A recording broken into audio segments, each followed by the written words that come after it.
Baru tayang filem, trailer ni dah kena kecam dengan netizen dekat social media. Assalamualaikum dan selamat datang ke YouTube channel Mak Don. Sekali lagi dengan aku Mak Don. Hari ni kita nak sembang tentang satu isu kontroversi tentang filem Pulau.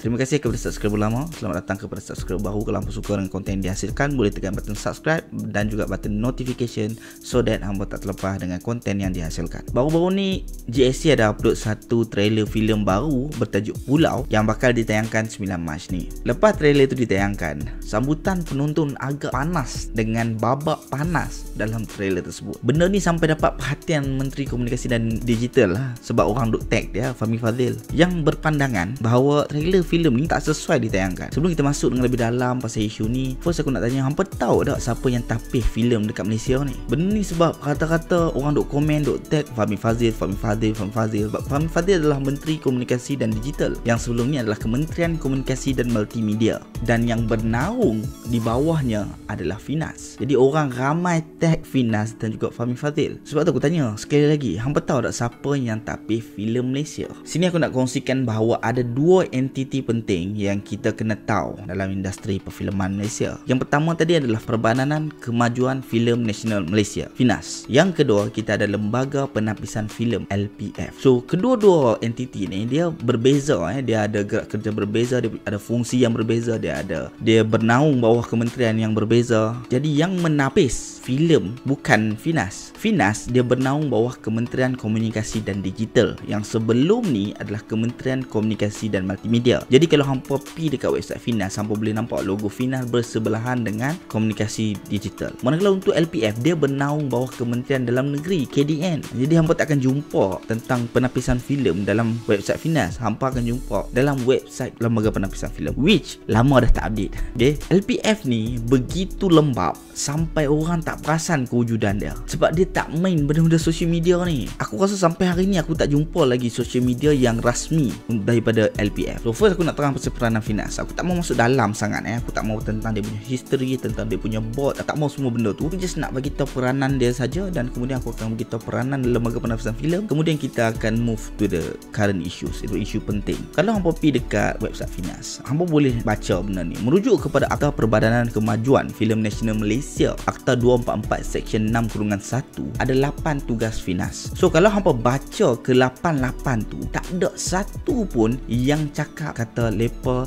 ditugaskan untuk membuat klasifikasi filem ataupun penapisan filem. 8 tugas mereka tu tak ada langsung kena-mengena ataupun orang kata kerjasama dengan Lembaga Penapisan Filem. Mereka ada tugas mereka yang asing. Dan kita move kepada Lembaga Penapisan Filem pula. Apa peranan mereka untuk Lembaga Penapisan Filem? Awal dia aku ingat aku nak ambil pengenalan je yang ada dekat website dia. Tapi first aku nak beritahu, kalau hampa nak tahu betapa lembab dan old school dan dinosaurnya Lembaga Penapisan Filem, hampa boleh pergi kat website dia, hampa tengok begitu mengarut, tak ada update. Dan last annual report yang aku dapat adalah tahun 2013 mak. Finas dia okey sikit sebab last dia adalah tahun 2020. Tu pun lah dah 2023, 2 tahun kita miss. Kita tak tahu apa mereka buat. Dan jangan cakap pasal COVID. I mean, gaji hang still jalan, allowance hang still jalan. Hang tak boleh cakap kata, oh tak boleh, kami tak ada apa sangat buat sebab COVID. Tak boleh cakap macam tu. There must be something yang hang boleh buat ataupun hang dah buat. Must be something. Hang tak boleh jadikan itu alasan. Sebab kalau hang nak jadikan itu alasan, maksudnya gaji hang bulanan ataupun allowance hang bulanan mesti ada yang hang tak ambil juga, betul tak? Sebab hang tak ada kerja buat. Hang makan gaji buta, tak boleh macam tu. So untuk LPF, so once aku go through, aku tak tahu sama ada dia update ke tak, tapi ini adalah fungsi dia menurut laporan tahunan 2013. Ada 6 fungsi dia. Okay, aku terangkan sikit. Yang pertama, menjalankan tugas tapisan filem dan bahan publicity filem. Yang kedua, memberikan klasifikasi filem. Yang ni yang hampa duk tengok pada awal permulaan filem tu. U untuk Universal, PG-13, 18 ke atas. Itu klasifikasi filem yang ditetapkan oleh Lembaga Penapisan Filem. Kemudian yang ketiga, mengeluarkan sijil A dan B. Yang ni aku tak tahu. Yang keempat, memberikan khidmat nasihat kepada penggiat filem. Aku rasa hampa boleh nasihat diri hampa dulu. Yang kelima, menyediakan panduan dan latihan kepada content editor stesen TV. Yang keenam, menyebarkan maklumat mengenai penapisan dan klasifikasi filem kepada masyarakat, which aku rasa mereka buat kerja yang mengarut untuk nombor 6 ni, ataupun mereka tak buat kerja. Sebab masyarakat still confused dengan kewujudan hampa dan tak tahu tentang kewujudan hampa. Still tak dapat bezakan antara hampa dan Finas, dan nampak Finas lebih menonjol daripada hampa. Jadi aku rasa tugas ke-6 tu hampa dah lari dari tugas utama hampa. So dekat sini hampa boleh tahu kita ada dua entiti yang berbeza yang hampa perlu ambil tahu. Aku tak ada dengan lebih dalam tentang garis panduan, tentang apa yang mereka buat, tentang dana-dana yang mereka bagi, semua tu aku tak mendah dengan lebih dalam. Tidak panjang video ni mat. Jadi kita nak cepatkan. So dekat sini hampa boleh tahu yang menapis atau memberi klasifikasi filem kepada semua filem Malaysia yang ditayangkan di Malaysia adalah Lembaga Penafisan Filem, bukan Finas. Lepas ni stop tag Finas, tag Kementerian Dalam Negeri, tag Menteri dalam Kementerian Dalam Negeri, dan kepada Menteri dalam Kementerian Dalam Negeri, tolong bagi tahu dekat Lembaga Penafisan Filem untuk update website hampa, untuk keluarkan laporan tahunan selalu, untuk buat social media dengan lebih banyak. I mean, dekat Indonesia daripada lembaga sensor filem, lembaga sensor filem ada akaun rasmi dekat social media untuk mengajak orang untuk tonton filem tu sambil bagi tahu klasifikasi filem dia apa dia. So ada banyak benda untuk orang kata meraihkan pengkarya-pengkarya Malaysia, menaikkan lokal-lokal filem di Malaysia.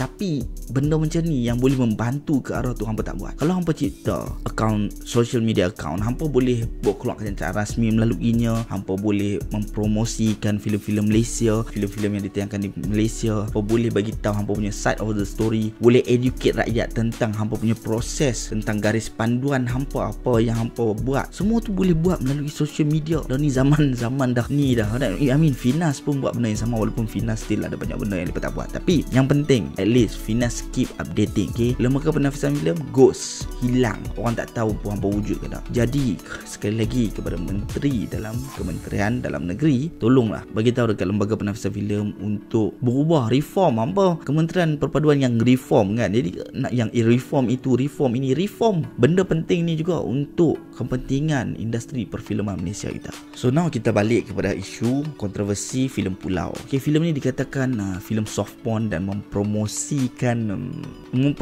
soft porn lah. Actually aku tak faham pun. Aku dah tonton trailer tu aku rasa 2-3 kali sebab aku nak cari celah mana soft porn tu. Aku tak jumpa. So kalau kita tengok jawapan daripada LPF, mereka ada beritahu yang mereka luluskan filem tu atas garis panduan yang ditetapkan oleh mereka sebelum ni. Jadi tak ada isu pun. Dan bila mereka tengok konten yang dihantar tu memang tak ada pun adegan panas ataupun mungkin orang kata benda-benda yang melanggar garis panduan mereka, tak ada. Jadi mereka luluskan lah. So itu side LPF. Cuma aku nak bagi tahu dekat mana soft porn I mean kalau takat pakai bikini dalam social media, I mean dalam filem, then jangan main Langkawi mat. Takut lagi hampa ingat Pulau Langkawi itu pulau soft porn sebab ramai berbikini. Okay, jangan main Langkawi, jangan pergi Pulau Perhentian, jangan pergi bahagian-bahagian pulau yang ada foreigner ramai ni. Tak faham. Dan aku rasa benda ni bukan sebab apa sangat pun. Benda ni awal itu viral sebab ada orang nak jadikannya political mileage untuk parti yang dia kagum, untuk parti yang dia sayang tu. Jadi dia nak hentam kerajaan lah ni. Itulah salah satu cara dia. I mean Fahmi Reza pun dah siap buat poster satira dah untuk benda tu sebab mengarut sangat. Pasal apa hang nak kena berpura-pura lah ni hang tonton filem lokal, bila sebelum ni aku beritahu sebelum ni ada babak panas, ada babak yang lagi teruk. Tapi aku tak tahulah dalam Pulau ni macam mana sebab kita baru tengok benda sikit tu dalam trailer. Cuma aku nak habaq filem sebelum ni, drama sebelum ni ada isu-isu sensitif, tapi mana suara-suara hampa. In fact tahun lepas kot ada keluar satu drama dan tahun lepas aku rasa ada 2 drama involve benda yang hampa selalu duk khatib tu. Tak mahu sebut apa dia, tapi ada. Tapi mana suara hampa? Tak ada. Tapi kali ni dia kira nak tunding jari ya. Jadi semua benda dia pertikai. Ini termasuk dengan filem ni lah. Padahal filem tak keluar lagi, baru trailer. So mengarut, benda ni mengarut. Pasal apa hang nak ambil kisah pasal filem Malaysia ataupun drama Malaysia bila hang ada agenda hang tersendiri nak capai. Padahal sebelum ni hang diam je, hang tak cakap apa pun, tak bisi apa pun, tak war-war apa pun, tak tular apa pun, diam je. So lah ni video kat TikTok bercambah, tweet dekat social media, dekat Facebook, semua tu duk main sentimen yang sama demi mencapai agenda hampa sendiri. Fake lah, kita panggil fake. Dia hanya concern tentang masyarakat bila benda tu beri manfaat kepada diri dia. Macam benda lah ni adalah tentang dia punya political mileage. Dan benda lah ni, kalau ada pakaian-pakaian seksi dalam filem, kata tak sesuai untuk kanak-kanak, jadi beritahulah kat kanak-kanak, educate kanak-kanak. Kata kalau macam ni jangan tengok, kalau macam ni jangan tengok. Itu tugas kita. Tugas kita sebagai orang yang lebih dewasa, lebih matang untuk educate tentang perkara baik dan buruk. Tidak kerja semua tunding jari kat orang. Bila hang langgan Netflix, hang nak play dekat rumah, tahu pula setting akaun dewasa saja, kanak-kanak saja boleh pula. Ada pensyarah yang bagi tahu kata kita ni sebenarnya dah kena start self censorship. Kita dah di tahap yang malah nak didik, malah nak buat sendiri. So kita instead kita labelkan saja orang supaya orang semua takut untuk buat benda. Sampai lah ni duk label itu ini liberal lah apalah, hanya kerana kita tak sependapat dengan dia. Jadi benda ni mengarut mak. Macam aku cakap tadi kan, kalau hang langgan akaun streaming pun hang boleh setting untuk sekat benda-benda mengarut daripada masuk dalam otak anak kita.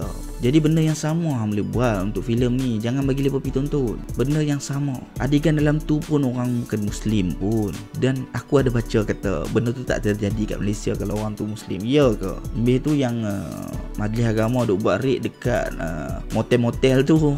Siapa dia? Aku tak faham. Dekat realiti kita ni terlalu nak prevent benda buruk berlaku dalam filem. Benda yang boleh merosakkan, memberi gambaran yang buruk dekat seseorang, dekat sebuah badan yang beruniform ataupun dekat negara atau negeri, sampai kita lupa yang realitinya tengah berlaku.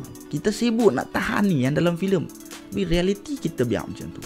Macam badan beruniform garis salah satu benda dalam garis panduan lah, tak boleh memburukkan badan beruniform. Sebab tu susah nak ada polis jahat, polis yang gangster, things like that, yang kita rasa kalau kita tengok tu kita rasa macam lebih dekat sebab kita pernah jumpa. Padahal dekat media, tablet, news, kita tengok banyak je berita-berita tentang orang yang badan beruniform yang korup, yang salah guna kuasa. Ada benda tu ada dalam paper, which is benda tu ada dalam reality. Sebab kita nak tapih benda tu dalam filem. Filem daulat tengok tak boleh masuk pawagam pun sebab memburukkan ahli politik. Ahli politik kita memang dah buruk dah. Permainan ahli politik, sentimen, percakapan, benda-benda yang mereka buat tu memang banyak yang dah buruk. Jadi apa yang nak prevent, nak nampak ahli politik dalam filem ni bagus, sentiasa tolong rakyat sangat.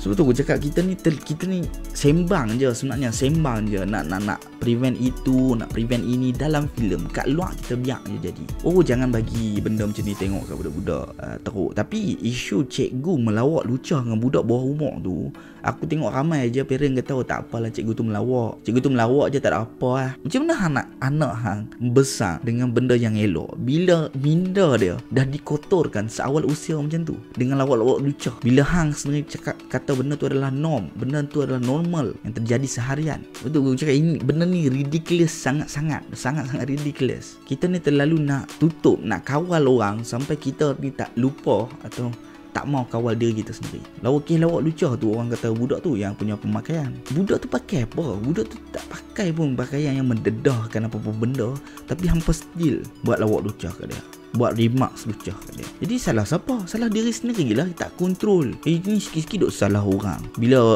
ada kes yang tak elok berlaku, kena sexual remark, kena sexual harassment, orang tanya you pakai apa api kerja ni? Kalau dia pakai telekung pun, kalau dah laki tu gila kan, dia akan tetap harassnya. Tu aku cakap isu kontroversi filem Pulau ni adalah something yang ridiculous saja. Dia hanya dibuat demi political mileage. Ada udang di sebelah batu, jadi orang kita boleh move forward.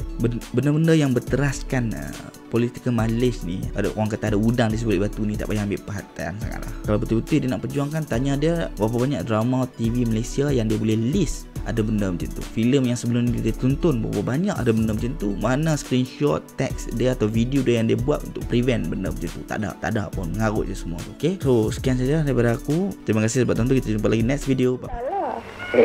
Salah juga lah, tapi itu tak jadi apa. Sebab undang-undang dalam negeri kan ada yang bikin itu semua boleh padam.